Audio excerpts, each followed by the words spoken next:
I am very excited and pleased to introduce our next plenary session by Gabriela Kaplan and Fumio Nakatsuhara, who will be sharing with us their experience in developing a test for young learners in Uruguay. Welcome. Hello, everyone. Thank you very much for joining the last talk of the conference. My name is Fumio Nakatsuhara from University of Bedfordshire. And my name is Gabriela Kaplan. I work at Plan Ceibal in the program Ceibal in English. Thank you very much for being here. And we are so pleased that we are able to share this talk with you. And the project is called the development of a localized semi-direct speaking test for young learners in Uruguay. Before starting our talk, we'd like to acknowledge a whole range of people because so many people contributed to this project. From the UK side, we'd like to thank Naharu Kawazubashi, who led the project and played a major role in the development and validation of the test, and Chihiro Inoue and Tony Green, who led the CFR linking panel in the UK and also in Uruguay. And a range of CRELA colleagues supported this project. And we also like to thank the panelists who attended CFR linking exercise. From the Uruguayan side, many people participated as well. This is a very complex and hopefully very successful project as well. So I would like to give very deep thanks to Isabel Longres, who led the whole thing, Claudia Broveto and Andrés Peri, who worked together from two different institutions, Plan Ceibal and la Administración Nacional de Educación Pública.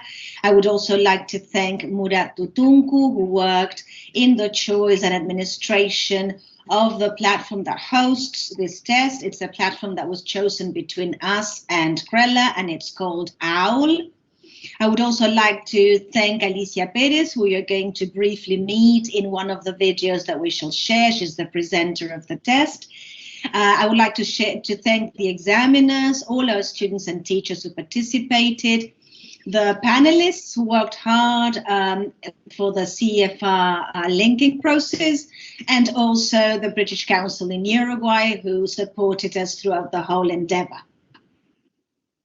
Okay, so here are the aims of our talk. We'd like to briefly describe the development and validation of a nationwide online English test that we developed.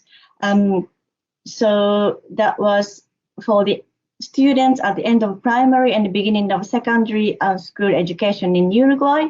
Especially, we'd like to focus on the data collected different stages of the development processes to inform the test design.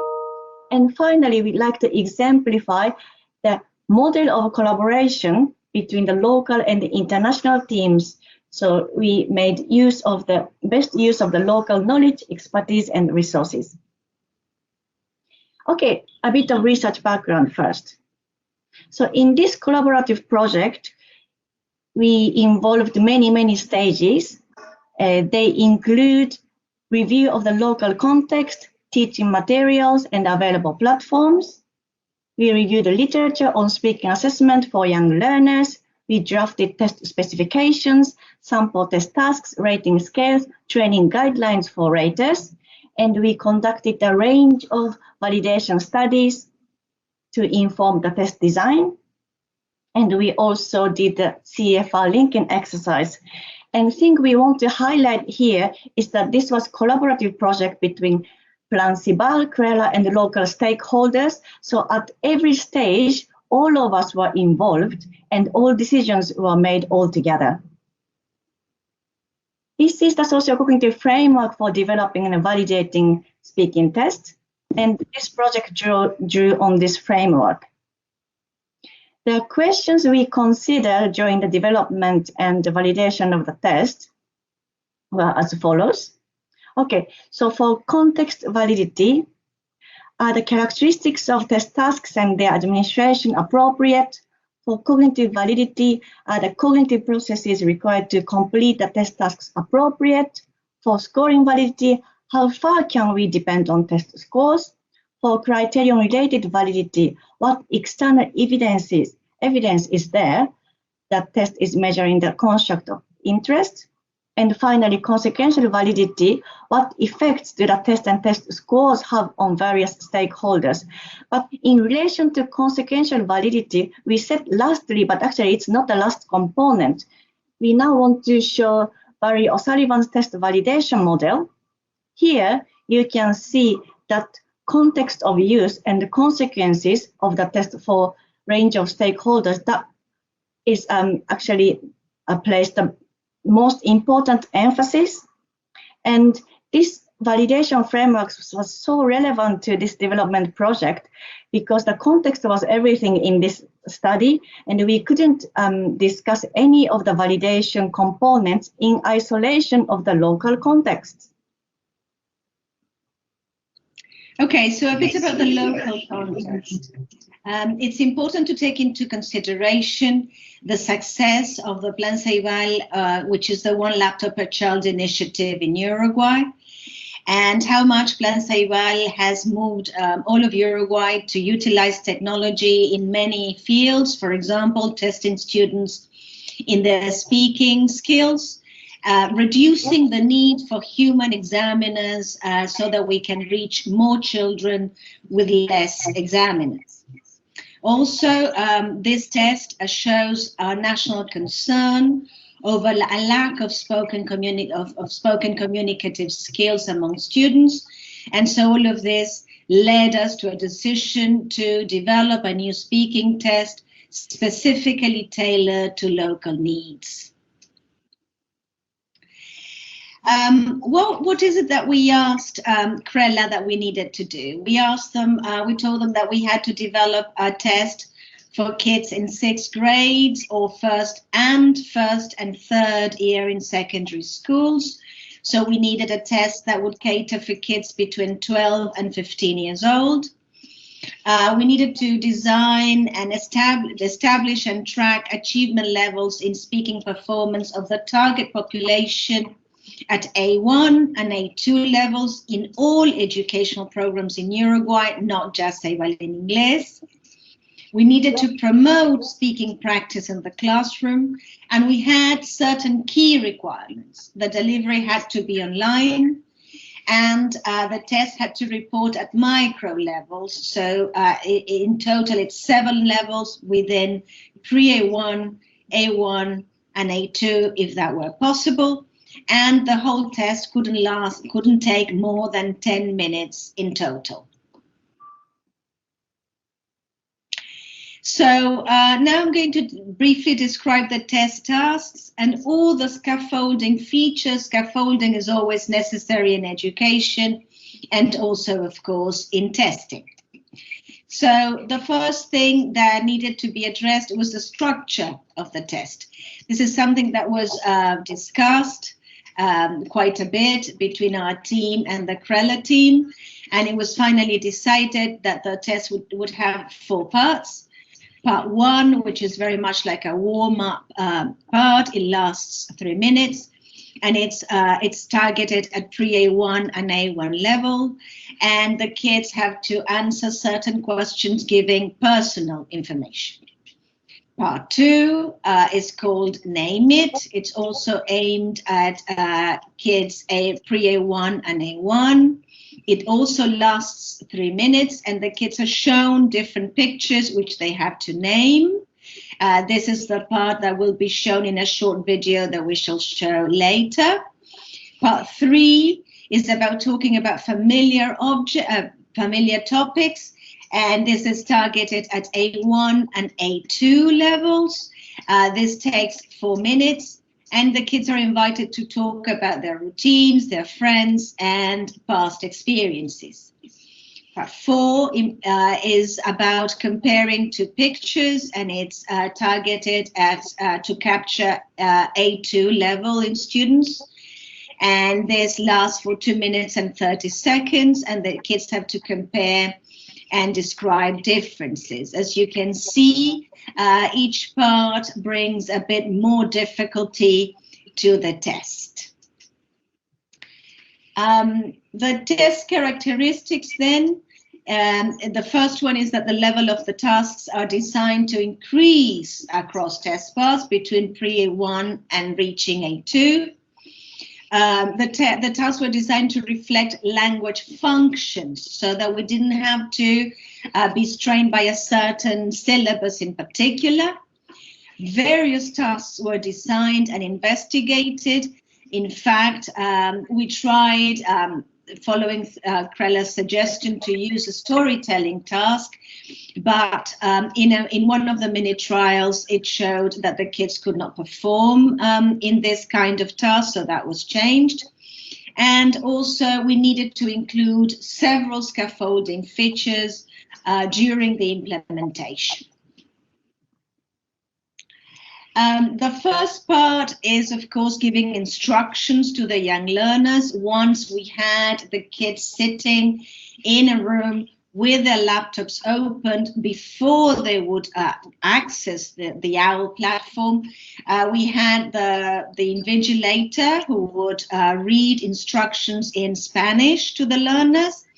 These instructions explain the kids how to access the test, how to use their microphones and headphones, how to inform if something such as the web page or the laptop or any other device was not working, how to go around if they don't know the answer to a question, how to try the sound in their digital devices, or if they had any other questions. This is simply a copy of the invigilator sheet so that you can see every invigilator in each one of the instances read exactly the same instructions. As another scaffolding measure, the same instructions that were read in Spanish were written once the kids were in OWL, once they had accessed the test. In these pictures, you can see that the kids could read the instructions on how to record themselves or what to do when they wanted a question to be repeated, for example. Another scaffolding strategy suggested by Krella was to use a young, friendly-looking teacher to read all instructions in Spanish. So these instructions appear at the beginning of the test and also before each one of the parts. En esta parte verás un dibujo y deberás nombrarlo en inglés. Por ejemplo, verás este dibujo. Bob te preguntará, "What's this?" Y tú responderás, "An apple." Puedes pedirle a Bob que te repita la pregunta presionando el botón play.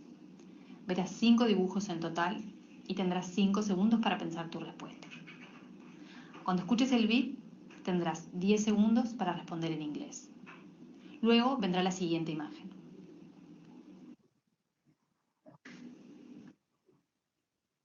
Another form of scaffolding, as you can see in these pictures, is that Bob would ask the question in English, so they would listen to the question, but the kids could also read the question in front of their eyes.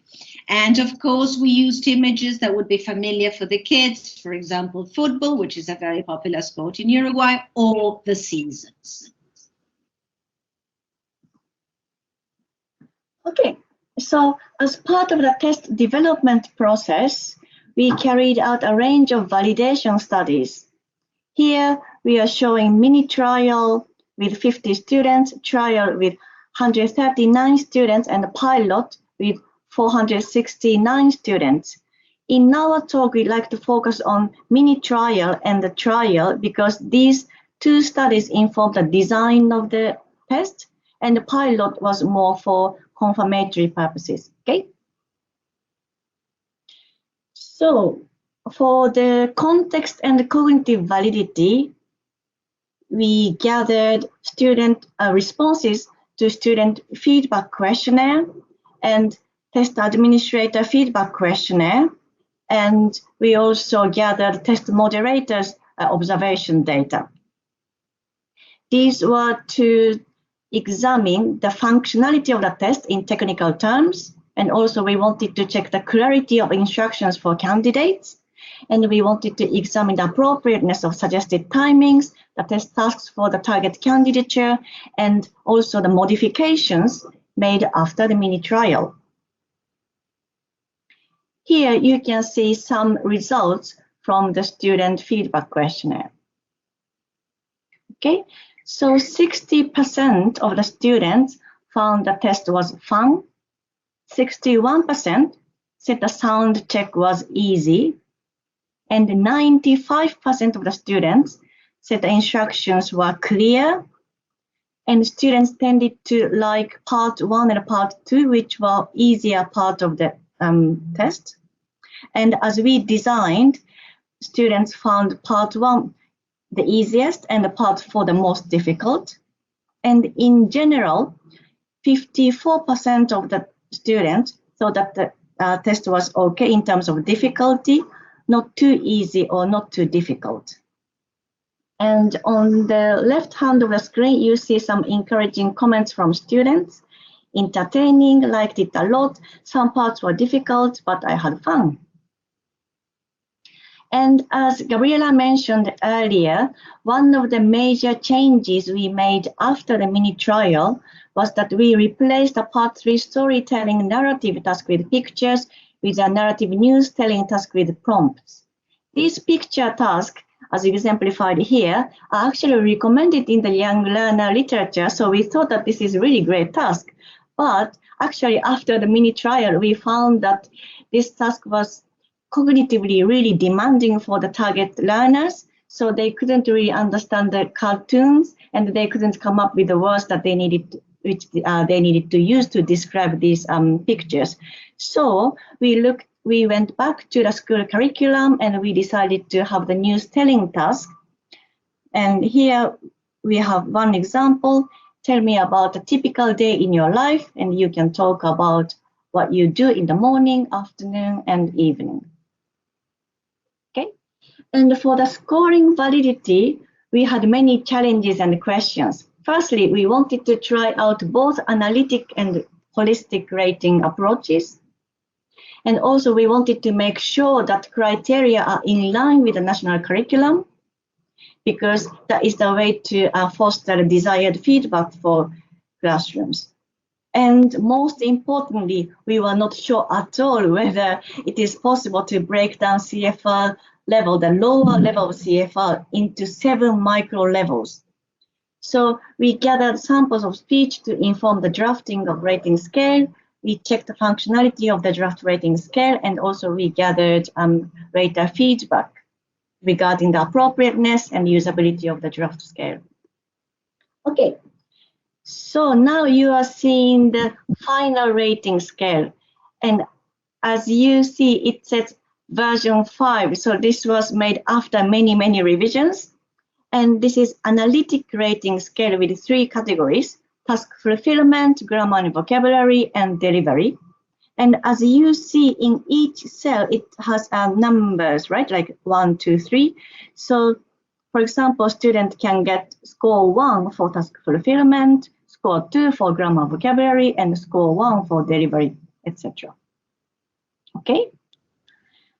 And we did a series of facets analysis and confirmed that it was not possible to have 7 micro levels.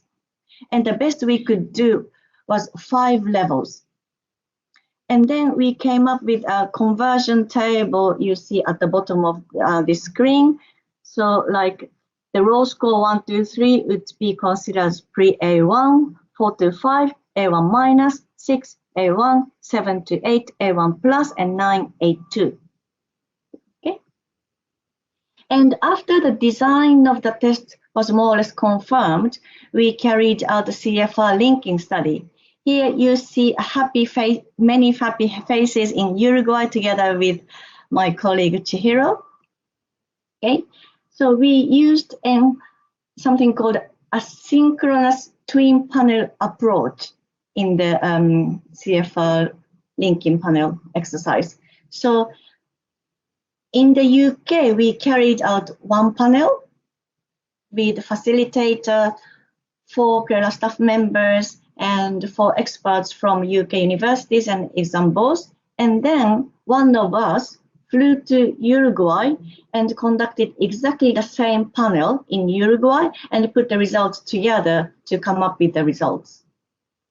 Yes, the panel in Uruguay was facilitated by a member of the CRELA team, by Chihiro, who we had the pleasure to receive in Uruguay, 2 persons from the Ceibal en Inglés staff, 1 person from la Administración Nacional de Educación Pública, 1 person from another program that teaches English in Uruguay, which is called Segundas Lenguas, and then 3 experts, including 2 from the British Council staff.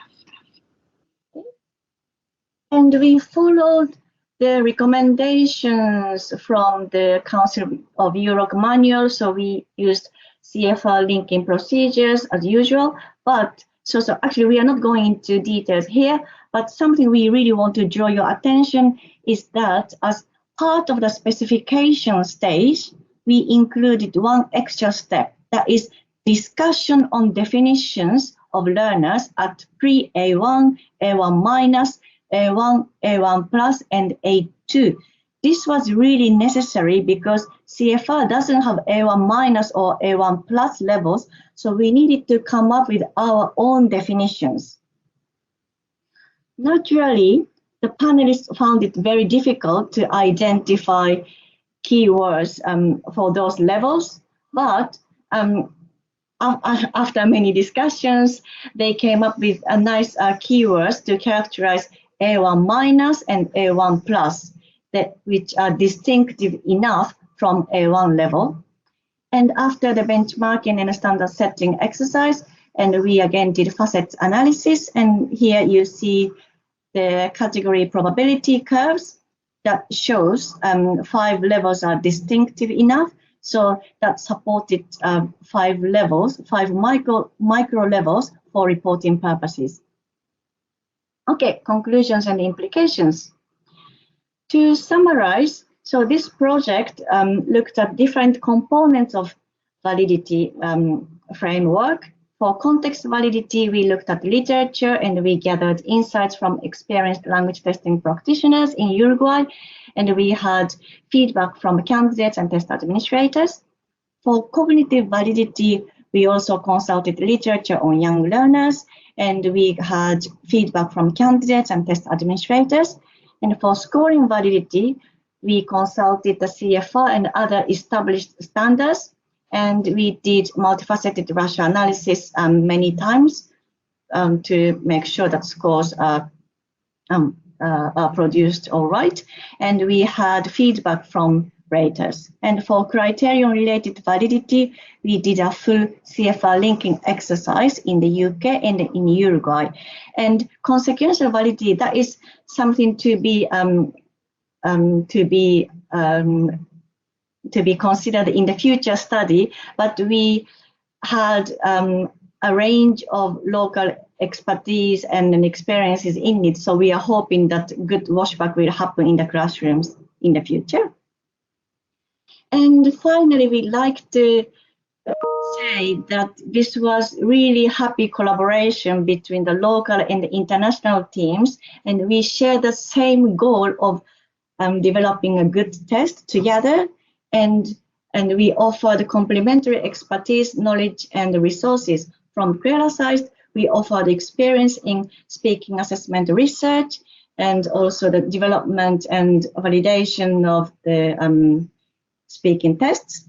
And also we have expertise in CFR linking. And from Uruguay side? Yes, of course, we helped with the knowledge of local educational system and curricula and the learners, our experience in administrating nationwide tests for schools, our local psychometric and web teams.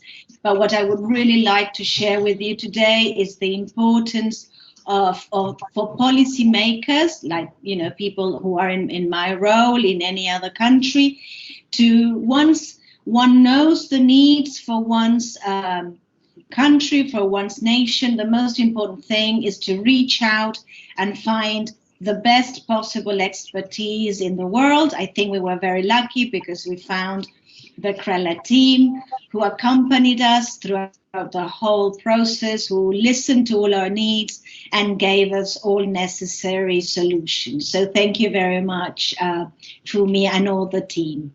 Well, thank you from us, Gabriela.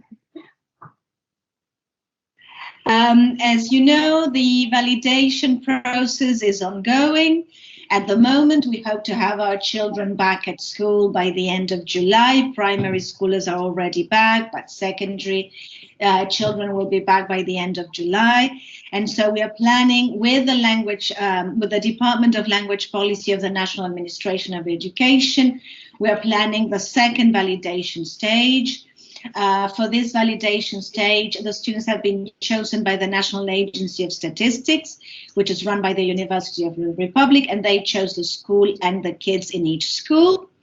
The validation process at this stage consists of replicating the online test in a face-to-face format. So the same students will take the two versions of the same test on the same day. We hope that this will validate the test again, and so that we shall be able to implement the test this year to a vaster population. Thank you very much for your attention today. Thank you very much. Bye-bye. Well, hold on a second, because we have a couple of questions that people would like to ask you in such an interesting subject. So we have the first one from Hector Lowe, and he says, if Plan Ceibal is such a success, what are the plans for other countries using the model and tailoring to local needs? I think that can go to Gabriela. It's a great question, Hector. It actually doesn't depend on us. We're always keen to spread the word of what we do at Plan Ceibal. We try to give support to all countries in the region and elsewhere, of course. I think it needs a great deal from each local context, but we are here to give all support and advice from our experience. Yeah, and just to add, as Barry said yesterday, of course, this project was really successful, but it doesn't mean that everyone can copy the same thing and use it in another context. So I think all contextual features, they may be very similar to Gabriela's context, but I think we need to really take into consideration everything in the local context. Thank you. The next question, it's from, I'll merge the two because they kind of ask the same thing. It's from Erica Rico and Catherine Diaz. Which were the advantages and disadvantages of having the instructions in Spanish? If you can answer that for me, please. Okay, I don't think there's any disadvantages, especially for this level of learners. We are talking about pre-A1 to A2. So the best student is actually A2, and understanding instructions at CFI, it's already A2 level. So there's no way that we can expect students to be able to understand test instructions in English. So that's why we decided to go for Spanish. We needed to make sure that everyone understands the instructions, otherwise they would not be able to demonstrate their best knowledge and the performances. And yes, so that's what we went for. And as Gabriela showed, we used a friendly looking teacher so that students can relate and feel sort of encouraged and motivated to make responses. Yeah, I would just like to add that I think it's very necessary, especially in an online context, because in a face-to-face context, you have probably eye contact with the examiner, or the examiner might smile as the person allows you into a room. But when you're working or speaking to a computer, we thought that the use of Spanish was paramount. Thank you both. And we have another question from Ana Botero. Not understanding the instructions in a test is a big source of frustration and should not interfere with the performance of the students, especially when they are in lower levels of proficiency. How can this be solved in a way different from using L1? I don't know if Gabriela or Fumiju or both. We can't really see any disadvantage of using L1 because then the questions are in English and the answers are in English. So the test is in English. So we couldn't see any disadvantage either from our sides or from Krella's side. So. So use of L1, as Gabriela said, is not construct irrelevant variable. It is, we needed to use any language that students can understand.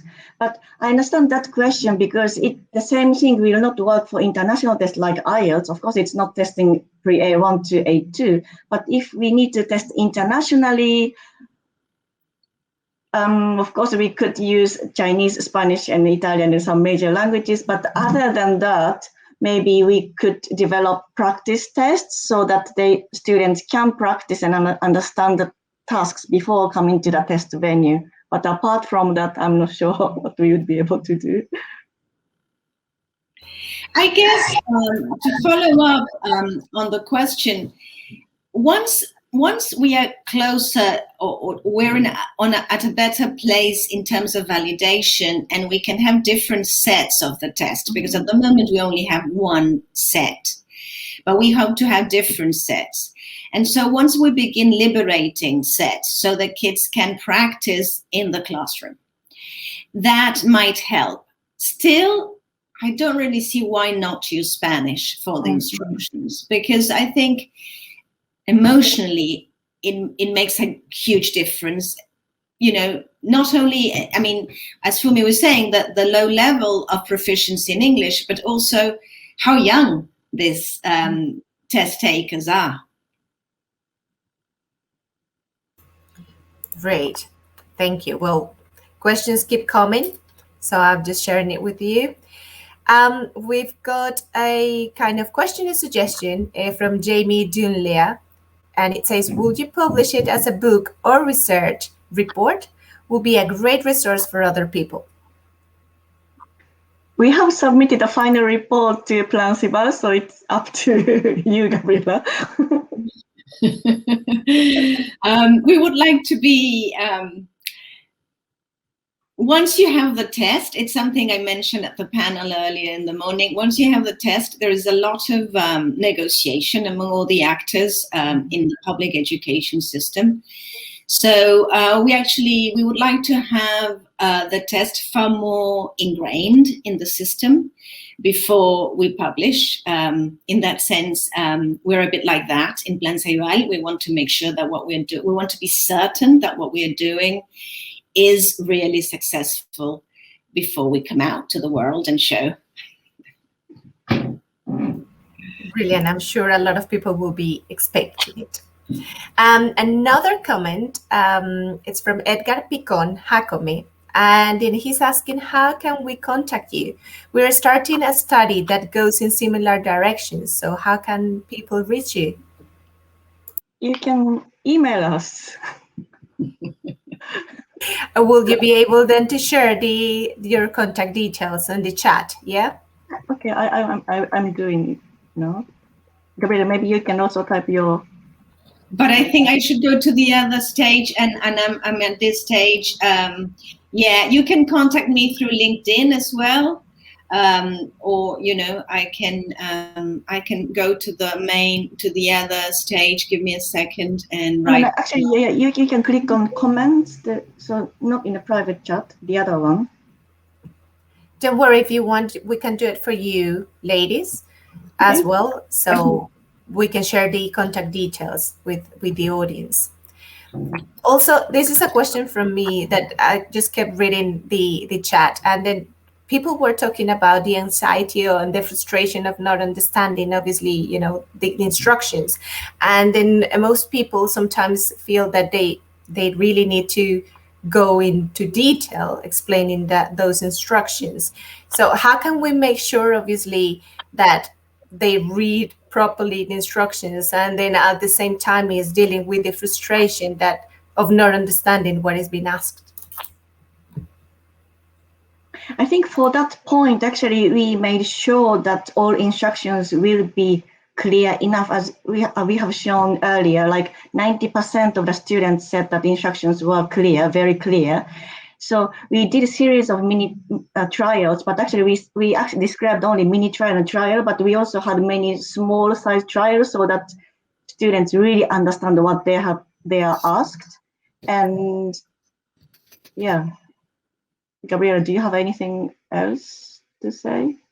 I think because we are all aware of the difficulty and the confusion that may come from not understanding instructions, we made, they are read out loud first in Spanish. Then there is the young, pleasant teacher talking to the children and repeating the instructions. And then they read the instructions. And then the instructions come for each task. The instructions, they listen to the instructions and they read the instructions. So we try to take all measures, to make sure that kids could understand. And actually, from the feedback that Fumi showed, you see that the kids, we were successful in that sense. Yes. Well, it's very good to hear that, and congratulations for such a rich content.